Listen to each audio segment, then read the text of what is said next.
এক ভাই জানতে চেয়েছেন যে আপনার বাংলাদেশের কওমিপিডিয়া শীর্ষ 5 জন আলেমের তালিকা করেছে, এখানে আপনার নামও আছে, এক্ষেত্রে আপনার মত কি? আমার মত, একটা বিষয় ক্লিয়ার রাখা দরকার, সেটা হলো দুনিয়ায় শীর্ষ হওয়ার মধ্যে কারো কোনো ফজিলত নেই।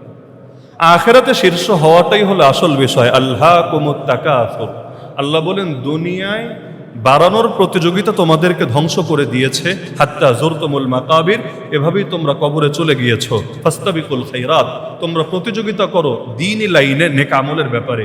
আলহামদুলিল্লাহ, আল্লাহ যদি আমাদের কাউকে কিয়ামতের দিন সবার আগে এগিয়ে যাওয়ার তৌফিক দান করে জান্নাতুল ফেরদাউস দিয়ে দেয়, আলহামদুলিল্লাহ। কিন্তু দুনিয়াতে আপনি মন্ত্রী, দুনিয়াতে আপনি এমপি, দুনিয়াতে আপনি প্রধানমন্ত্রী, কিন্তু কিয়ামতের দিন জাহান্নামী, কি লাভ? এজন্য আল্লাহ রাসূল বলেন একজন মানুষের ক্ষতির জন্য এটাই যথেষ্ট তার দিকে আঙ্গুল তুলে ইশারা করা হয়, এটাই যথেষ্ট। কেন? অনেক সময় এর দ্বারা ভেতরে অহংকার আসে, এর দ্বারা তার আমলের মধ্যে ত্রুটি আসে, এর দ্বারা তার ভেতরে রিয়া লৌকিকতা ঢোকে, এগুলোই তার দুনিয়া ধ্বংসের জন্য যথেষ্ট হয়। এজন্য অনেকে দেখতেন প্রকাশিত হতো না। উওয়াইস আল কারানির ঘটনা আপনারা জানেন, সব সময় লুকায় থাকতো, সব সময়। এমনকি মানুষ যখন জেনে ফেললো আরে এ তো সেই ব্যক্তি, যদিও সাহাবী না, কিন্তু সেই ব্যক্তি, ওমরের মতো সাহাবীকে নবী বলেছে, হে ওমর, উওয়াইস আল কারানিকে তুমি পেয়ে গেলে তার কাছে দোয়া চাইবে, আর আমার এই জুব্বাটা হাদিয়া দিবা, আর বলবা তোমার জন্য যেন আল্লাহর কাছে মাফ চাই। পরবর্তীতে ওমর ঠিকই এই কাজটা করেছেন। তো মানুষ যখন জেনে ফেললো তিনি ভাইরাল, সবাই জেনে ফেলেছে, আর উওয়াইস আল কারানি এত বড় ব্যক্তি, সাহাবী না, কিন্তু ওমরের মতো জান্নাতি সাহাবীকে, এত বড় খলিফাকে নবী বলে গিয়েছে তার থেকে দোয়া নিতে। এখন যেখানেই যায় কয়দিন পর মানুষ চিনে ফেলে, যেই মাত্র মানুষ চেনে সঙ্গে সঙ্গে এলাকা পাল্টে আরেক এলাকায় চলে যায়, কারণ সারা জীবন তিনি চেয়েছেন দুনিয়ায় প্রসিদ্ধ হয়ে আমি আমার সওয়াব কমাতে চাই না, আমার যা পাওয়ার আমি আল্লাহর কাছেই পেতে চাই। এজন্য দুনিয়াতে সেলিব্রিটি হওয়া, পাবলিক ফিগার হওয়া, এটা আসলে একটা পরীক্ষা। আল্লাহ যদি কাউরে বানায় সেটা ভিন্ন বিষয়, কিন্তু এটা কামনা করা জিনিস না, এটা একটা পরীক্ষা, এটা একটা ফিতনা। বড় সৌভাগ্যবান তারা যারা দুনিয়াতে মানুষের কাছে বড় কম দামি, অপরিচিত, কিন্তু আর সে আজিমের রবের কাছে অনেক বেশি দামি, অনেক বেশি সম্মানিত, কিয়ামতের দিন বেশি সম্মানী। এজন্য দুনিয়াতে কোন র্যাঙ্কিংয়ে 5 নম্বরে রাখলো, 10 নম্বরে রাখলো, 20 নম্বরে রাখলো না 1 নম্বরে রাখলো, এগুলো দিয়ে আসলে কিছু আসা যায় না। আল্লাহ যদি আমাদেরকে 1 নম্বর জান্নাতে রাখেন, জান্নাতুল ফেরদাউস, আলহামদুলিল্লাহ। এজন্য আমিও দোয়া চাই সবার কাছে, আমিও দোয়াও করি সবার জন্য, এবং নবীও শিখিয়েছে জান্নাতের দোয়া করলেও ছোটটা চাইবা না, আল্লাহর কাছে জান্নাতের দোয়া করলেও বলবা আল্লাহ জান্নাতুল ফেরদাউস দান করেন, আল্লাহুম্মা ইন্না নাসআলুকা জান্নাতুল ফিরদাউস। আল্লাহ যাতে আমাদের সবাইরে জান্নাতুল ফেরদাউস দান করেন, এটাই আমাদের জন্য যথেষ্ট ইনশাআল্লাহ। নবী সাল্লাল্লাহু আলাইহি ওয়াসাল্লামকে স্বপ্নে দেখলে কি সে জান্নাতি হবে, এর উত্তর জানতে চাই। আল্লাহ রাসূল সাল্লাল্লাহু আলাইহি ওয়াসাল্লামকে স্বপ্নে দেখতে পারা বড় সৌভাগ্যের বিষয়। হাদিসে আছে আল্লাহ রাসূল বলেন, মান রাআনি ফিল মানামি ফাকাদ রাআনি ফাইন্না আশ-শাইতানা লা ইয়াতামাসসালু বি। যে স্বপ্নে আমাকে দেখলো সে বাস্তবে আমাকেই দেখলো, কারণ শয়তান আমার আকৃতি ধারণ করতে পারে না। পৃথিবীতে এমন বহু হয়েছে, অনেক কাফেরও আল্লাহ রাসূলকে স্বপ্ন দেখে পরবর্তীতে অন্তরের মধ্যে পরিবর্তন এসেছে এবং কালেমা পড়ে মুসলমান হয়েছে। বহুত পাপের জীবনে এমন হয়েছে, নবীকে স্বপ্ন দেখে আলহামদুলিল্লাহ পরবর্তীতে পাপ ছেড়ে নেককার বান্দায় পরিণত হয়েছে। তো নবীকে স্বপ্নে দেখতে পারো নিঃসন্দেহে বড় সৌভাগ্যের অন্তর্ভুক্ত, যেটা সবার নসিবে আসে। তবে আল্লাহ রাসূলকে স্বপ্নে দেখলেই সে অটো জান্নাতি হয়ে যাবে, বিষয়টা এরকমও না। স্বপ্নে তো দূরের কথা, বাস্তবেও যারা নবীকে দেখেছে সবাইকে জান্নাতি? নবীকে তো আবু জাহালও দেখেছে, বাচ্চাকাল থেকে দেখেছে, আবু লাহাবও দেখেছে, চিরজীবন দেখেছে, কিন্তু তারা কি জান্নাতি হবে? হবে না। কেন? জান্নাতের সম্পর্ক ঈমান আর নেক আমলের সাথে। ইন্নাল্লাযীনা আমানু ওয়া আমিলুস সালিহাত সায়াজআলু লাহুমুর রাহমানু উদ্দা। আল্লাহ বলেন যারা ঈমান আনবে আর নেক আমল করবে, আল্লাহ তাদের জন্য জান্নাত নির্ধারণ করে রেখেছেন। তো জান্নাতে যেতে চাইলে ঈমান আর নেক আমল, এটা হলো মৌলিক শর্ত। এর সঙ্গে যদি তার আরো অনেক নেক আমল যুক্ত হয়, যেমন ধরেন সে নবীকেও স্বপ্নে দেখেছে, আলহামদুলিল্লাহ, এটা তার ঈমান বৃদ্ধিতে বা তার ভেতরে নবী প্রেম বৃদ্ধিতে সহায়ক হবে। কিন্তু ঈমান নাই, নেক আমল নাই, নামাজ রোজার খবর নাই, কালেমাও ঠিক নাই, আর শুধুমাত্র নবীকে দেখেছে আর অটোমেটিক জান্নাতি, এমনটা দাবি করার কোনো সুযোগ নাই। সুতরাং দুটোকে আলাদা বিবেচনা করতে হবে। নবীকে স্বপ্নে দেখতে পারা বড় সৌভাগ্য, যেটা সবার নসিবে হয় না। কিন্তু শুধুমাত্র স্বপ্ন দেখলেই, ঈমান আমল যদি না থাকে, শুধুমাত্র স্বপ্ন দেখার দ্বারাই তো নিশ্চিত জান্নাতি হবে না। না হলে কেনআন নূহ আলাইহিস সালামকে দেখে নাই? অবশ্যই দেখেছে। তার বাবা শুধু দেখা না, তার পিতৃ স্নেহও পেয়েছে, চিরকাল তার মহব্বত পেয়েছে, তবুও জান্নাতি হতে পারে নাই। তাহলে ঈমান আমল থেকে কেউ বঞ্চিত হলে কেউ জান্নাতি হতে পারবে না। এজন্য আল্লাহ রাসূল সাল্লাল্লাহু আলাইহি ওয়াসাল্লাম ফাতেমা রাদিয়াল্লাহু আনহাকে বলেছিলেন, হে ফাতেমা, ঈমান আমল যদি নিয়ে না যাও আমি তোমাকে আল্লাহর আযাব থেকে বাঁচাতে পারবো না। আর যদি ঈমান আমল নিয়ে যাও তাহলে তোমার সঙ্গে আমার যে আত্মীয়তা সম্পর্ক আছে আমি এর হক আদায় করব, আমি এই আত্মীয়তা সম্পর্কের জন্য যেটা করা দরকার সেটা করবো ইনশাআল্লাহ। এক ভাই জিজ্ঞেস করেছেন, মৃত ব্যক্তির জন্য কোরআন তেলাওয়াত করে তার সওয়াব বকশিশ করা কি জায়েজ? মৃত ব্যক্তির পাশে কোরআন তেলাওয়াত কি জায়েজ? আর মৃত ব্যক্তির জন্য কি কি আমল করলে তার কাছে সওয়াব পৌঁছাতে পারে? মৃত ব্যক্তির জন্য সওয়াব পৌঁছানোর সহজ মাধ্যম হলো আপনি তার নিয়তে সদকা করতে পারেন। সদকা যদি করেন তাহলে তার সওয়াবও তিনি পেয়ে যাবেন ইনশাআল্লাহ। আর কোরআন শরীফ যদি পড়েন সেই ক্ষেত্রে আপনার জন্য সর্বোত্তম হবে কোরআন তেলাওয়াতের পরে দোয়া করলে আশা করা যায় দোয়া কবুল হবে, আপনি তার জন্য দোয়া করেন। ব্যক্তিগত আমল যেটা, অর্থাৎ নামাজ পড়া, রোজা রাখা অথবা কোরআন তেলাওয়াত করা, এগুলো আসলে ব্যক্তি হিসাবে আমি মৌলিকভাবে সওয়াব পাবো, এখানে অন্য কাউকে অংশীদার করার নিয়াত না করাটাই ভালো। আমি ওই বিতর্কে যাচ্ছি না যে কোন হুজুর বৈধ বলেছে কোন হুজুর অবৈধ বলেছে, ওই বিতর্ক রাখেন।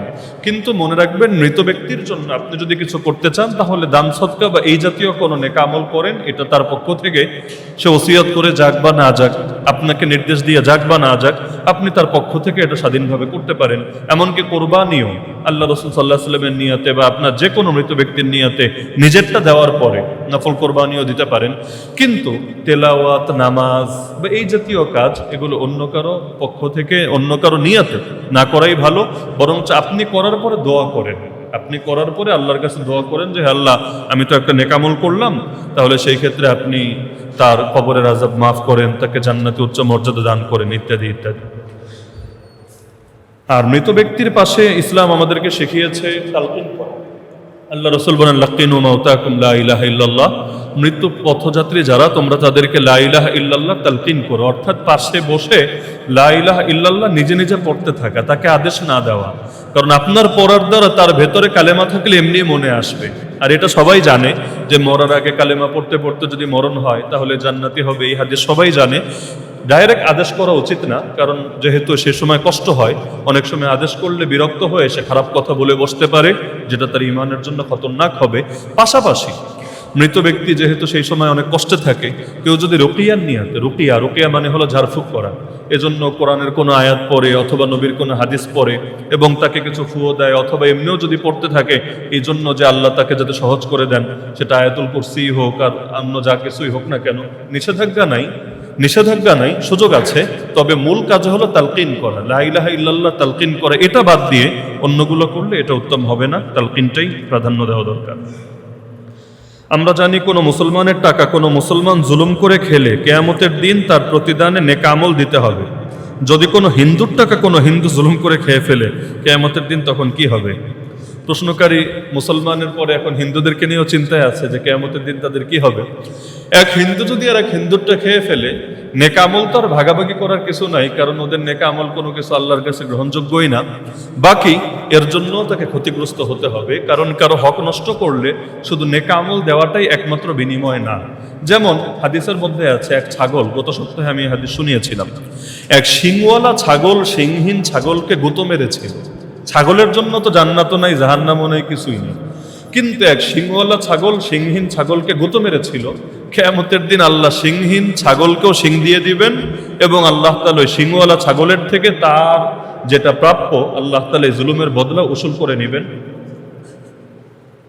তো সেখানেই যেহেতু আল্লাহ ইনসাফ কায়েম করবেন, তাহলে হিন্দু হোক আর নাস্তিক হোক আর যেই হোক না কেন আল্লাহ সবার থেকে এটা উসুল করবেন। একজন যদি আরেকজনের হক নষ্ট করে তাহলে অবশ্যই এর জন্য তাকে আলাদা করে আযাবে আক্রান্ত হতে হবে। সে হক যদি নষ্ট না করতো, যে আযাবটা তার নসিবে হয়তো জুটতো না, কারণ সব কাফেরের শাস্তিও কিন্তু এক না। আবু তালেব অমুসলিম, আবু জাহল অমুসলিম, কেউ ঈমান নিয়ে মরতে পারে নাই, কিন্তু আপনার কি ধারণা দুইজনের কবরের শাস্তি সমান হবে? প্রশ্নই আসে না। আল্লাহ রাসূলই জানিয়েছেন কবরে জাহান্নামে সবচাইতে হালকা শাস্তি যার হবে তিনি হলেন খাজা আবু তালেব। কেন? কারণ যদিও মুসলমান ছিলেন না, কিন্তু আল্লাহ রাসূলের খেদমতে কোনো কমতি করেন নাই। এমনকি আমরা সবাই মিলে ইসলামের জন্য যা করেছি, নবীর জন্য যা করেছি, আবু তালেব অমুসলিম হয়েও এর চাইতে 1000 গুণ বেশি করেছে। বিনিময়ে জান্নাত তো পাবে না যেহেতু ঈমান নাই, কারণ ঈমান হলো সংখ্যা, আমল হলো শূন্য। সংখ্যা না থাকলে শূন্য আর জিরো যতই থাকে কোনো লাভ হয় না, কিন্তু লাভ এতটুকু হয়েছে জাহান্নামের আযাব তার জন্য আল্লাহ হালকা করে দিয়েছেন। তাহলে সব কাফেরের শাস্তি সমান না। তাহলে একজন মনে করেন হিন্দু কিন্তু কাউরে ঠকায় নাই কোনো, আর আরেকজন হিন্দু কিন্তু আরেক হিন্দুকে ঠকিয়েছে, তাহলে পরকালীন শাস্তি উভয় সমান হবে না, বরং শাস্তির মধ্যে তফাৎ থাকবে। যে মানুষকে ঠকিয়েছে তার শাস্তিটা বেশি হবে। আরেক ভাই জানতে চেয়েছেন, এই যে বর্তমানে বিদ্যুৎ খাতে যে মানুষকে ঠকানো হচ্ছে বিভিন্নভাবে, যারা প্রিপেড মিটার ব্যবহার করে তারাও টাকা ঢুকাতে ঢুকাতে হয়রান, আমি নিজেও হয়রান। আর যারা প্রিপেড মিটার ব্যবহার করে না তারাও বিল দেখে পেরেশান, বিগত সময়ও হয়েছে, এখনো হচ্ছে। তো এগুলোর ব্যাপারে আসলে ইসলাম কি বলে, এটা ক্ষেত্রে মাথায় রাখা দরকার। একজন মানুষকে ঠকানো সেটা যে কোনোভাবে নিষেধ। জনগণও সরকারকে ঠকানো নিষেধ, সরকারও জনগণকে ঠকানো নিষেধ। জনগণ সরকারকে ঠকায় কিভাবে? অনেকে আছে রেলে চড়ে ভাড়া দেয় না, বহুত পাবলিক আছে রেলে চড়ে ভাড়া দেয় না। আপনি ভাবছেন যে আমি সরকারের ফাঁকি দিচ্ছি, আসলে সরকারকে না, আপনি এই দেশের সব জনগণকে ফাঁকি দিচ্ছেন। কারণ সরকারি সম্পদ মানে আওয়ামী লীগের সম্পদও না, বিএনপির সম্পদও না, জামাতের সম্পদও না। সরকারি সম্পদ মানে জনগণের সম্পদ, যেখানে জনগণের সবার, আমার আপনার এই দেশের 18 কোটি মানুষের প্রত্যেকের হক আছে। তাহলে একজনের হক নষ্ট করলে মাফ নিতে হয় একজনের থেকে। যখন সবার হক নষ্ট করছেন তখন ক্ষমাটাও তো নিতে হবে সবার থেকে, না হলে তো আপনার কিয়ামতের দিন পরিণতি আরো ভয়ঙ্কর হবে। এজন্য সরকারি সম্পদ জনগণের দ্বারা নষ্ট করাও ঠিক না, আর জনগণের ক্ষতিও সরকারের করা ঠিক না।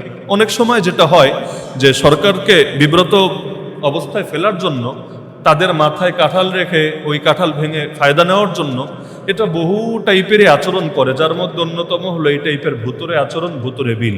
তো এগুলোর ক্ষেত্রে মূলনীতি হলো এখানে কয়েকটা পাপ জড়িত আছে। কেউ না কেউ তো কাজটা করছে, আমরা জানি না, কিন্তু কেউ না কেউ তো কাজটা করছে। আমাদের কাছে অস্পষ্ট, কিন্তু আল্লাহর কাছে তো অস্পষ্ট না। এই ক্ষেত্রে একটা না কয়েকটা পাপ হবে। 1 নম্বর পাপ হলো কোরআনের এই আয়াত, লা তাকুলু আমওয়ালাকুম বাইনাকুম বিল বাতিল। আল্লাহ বলেন তোমরা নিজেদের সম্পদ অন্যায়ভাবে ভক্ষণ করো না। তাহলে এই যে অন্যায়ভাবে মানুষের থেকে বেশি টাকা নেওয়া হচ্ছে, তাহলে সে যেটা খাচ্ছে এটা তার জন্য হারাম হচ্ছে, এবং নবীর সেই হাদিস, সে নিজের পেটের মধ্যে জাহান্নামের আগুন ঢুকাচ্ছে। আল্লাহ রসুল বলেন ওই শরীর কোনোদিনও জান্নাতে যাবে না যেটা হারাম দ্বারা গঠিত হয়েছে, হারাম দ্বারা গঠিত হয়েছে, বুজদিয়া বিল হারাম। দ্বিতীয় পাপ হলো কোরআনে 30 নম্বর পরে একটা সূরা আছে মুতাফফিফিন, ওয়াইলুল মুতাফফিফিন। আল্লাহ বলেন মুতাফফিফরা ধ্বংস হোক। মুতাফফিফ কারা? আল্লাহ নিজেই পরিচয় দিয়েছেন, যারা মানুষের থেকে নেওয়ার সময় কড়ায় গন্ডে উসুল করে নেয়, নিজে দেওয়ার সময় তাদেরকে কম দেয়, তাদেরকে ক্ষতি করে দেয়। আল্লাযীনা ইযা ক্তালু আলান নাসি ইস্তাওফুন ওয়া ইযা কালুহুম আও ওয়াজানুহুম ইউখসিরুন। তাহলে এই কাজগুলো যারা করছে তারা মুতাফফিফ। কিভাবে? আপনি কখনো কম দিতে পারবেন না তাদেরকে। আপনি অন্যান্য সময়ও যা ব্যবহার করেন একদম কড়ায় গন্ডে আপনার থেকে নিয়ে ছাড়বে, না হলে লাইন কেটে দিবে। কিন্তু নিজে দেওয়ার সময় আবার ঠিকভাবে দিবে না, বরঞ্চ আপনাকে বিভিন্নভাবে ক্ষতিগ্রস্ত করবে। যা দিবে এর চাইতে বেশি বিল করবে। তাহলে তারা মুতাফফিফের অন্তর্ভুক্ত, যাদেরকে বদদোয়া দিয়েছেন স্বয়ং আল্লাহ নিজে, এবং তাদের জন্য জাহান্নামের একটা আলাদা উপত্যকা বরাদ্দ, যেটার নাম ওয়াইল।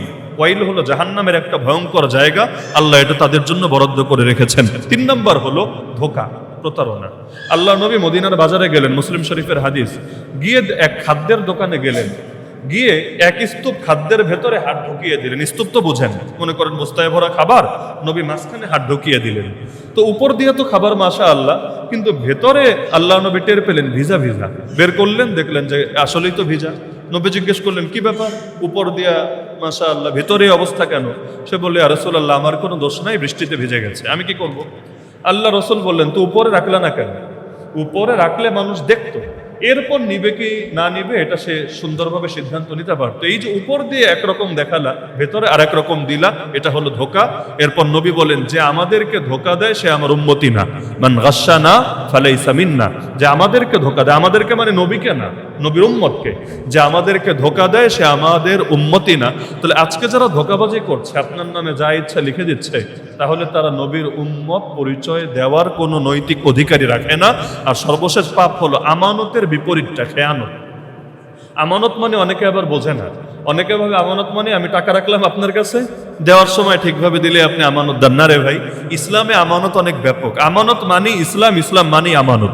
এজন্য নবী বলেন যার আমানত নাই আমানতদারি নাই, তার কোনো দিন ধর্মও নাই। লা দীনা লিমাল্লা আমানাত লাহু।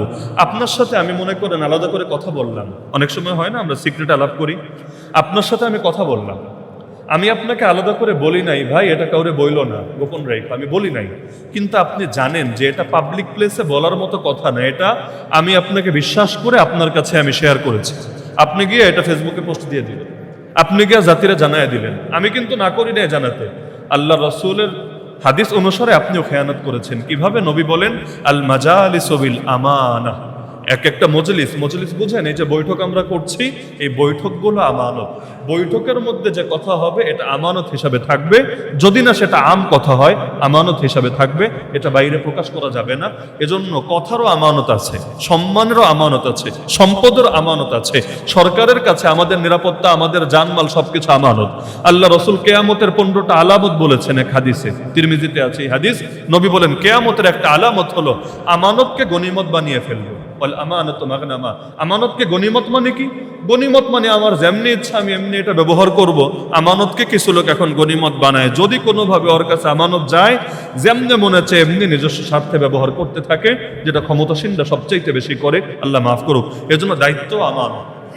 যে যে দায়িত্বে আছে, আপনি এমপি না, আপনি মেয়র না, আপনি চেয়ারম্যান না, আপনি সরকারি কর্মকর্তা, প্রতিটা আমানত যদি ঠিকভাবে করেন আলহামদুলিল্লাহ, না হলে এই খেয়ানতই আপনার জাহান্নামে যাওয়ার জন্য যথেষ্ট।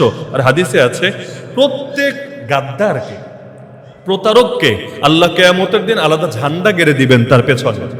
দুনিয়াতে মানুষ বলে না যে বাস দেয় একজন আর একজনকে, ওই শব্দটাই আর কি। ইউনসাবু লিকুল্লি গাদিরিন লিওয়াউন ইয়াউমাল কিয়ামা। নবী বলেন প্রত্যেক প্রতারকের পেছনে কিয়ামতের দিন একটা ঝান্ডা লাগিয়ে দেওয়া হবে, যেটা আলামত হবে, লোকে দেখলেই চিনবে এটা হলো এই বাটপার, এটা হলো ওই বাটপার, এটা হলো ওই বাটপার। ওই দুনিয়াতে আইডি কার্ড ঝুলায়া যেমন চিনাতে হয়, ওদেরকে ফ্ল্যাগ দিয়ে দিবেন, আল্লাহ ঝান্ডা দিয়ে দিবেন, এটা দেখেই মানুষ সবাই চিনবে আর বাটপার। আল্লাহ আমাদেরকে সেদিনের লাঞ্ছনা থেকে হেফাজত করুন।